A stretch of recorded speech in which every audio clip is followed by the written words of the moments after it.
तगडा पगार असतानाही लाचेची हाव असल्याचं पाहायला मिळालंय। महिनाभरात 6 जणांवर एसीबीनं मोठी कारवाई केली।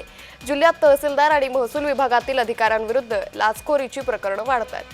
त्यामुळे महसूल प्रशासनाची लखतरं वेशीवर टांगली जात आहेत। गेल्या महिनाभरात क्लास 1 अधिकारी 3 आणि 1 लिपिक 2 खासगी एजंट लाचखोरीच्या प्रकरणात अडकलेत। त्यामुळे शासनाकडून चांगलं वेतन असतानाही अधिकारी कर्मचारी लाच घेत असल्याचं पाहायला मिळतंय। या संदर्भात अधिक माहिती घेऊयात आमचे प्रतिनिधी विजय चिडे यांच्याकडून। विजय, या अधिकाऱ्यांना चांगला पगार आहे तरीही लाच मागितली जाते। आता महसूल प्रशासनाची मात्र बदनामी होऊ लागली आहे।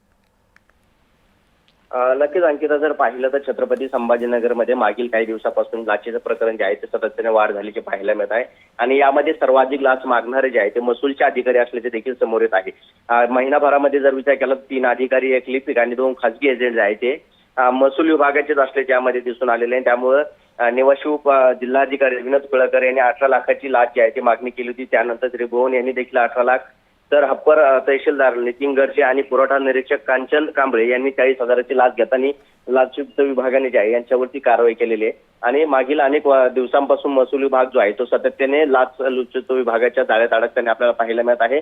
अनेक ठिकाणी तलाट्यांपासून तर थेट क्लास अधिकाऱ्यांपर्यंत महसूल विभाग जो आहे तो शेतकऱ्यांकडून लाचेची मागणी करत असल्याचे समोर येत आहे। अनेक ठिकाणी शेतकऱ्यांची पिळवणूक देखील त्यासाठी होत असल्याची पाहायला मिळत आणि त्याच्या अनुषंगाने शेतकरी देखील आता लाचलुचपत विभागाकडे जाऊन या संदर्भात तक्रारी करत आहे। त्यामुळे आता मोठे अधिकारी जे आहे ते यामध्ये लाच घेताना आपल्याला आढळून येत आहे।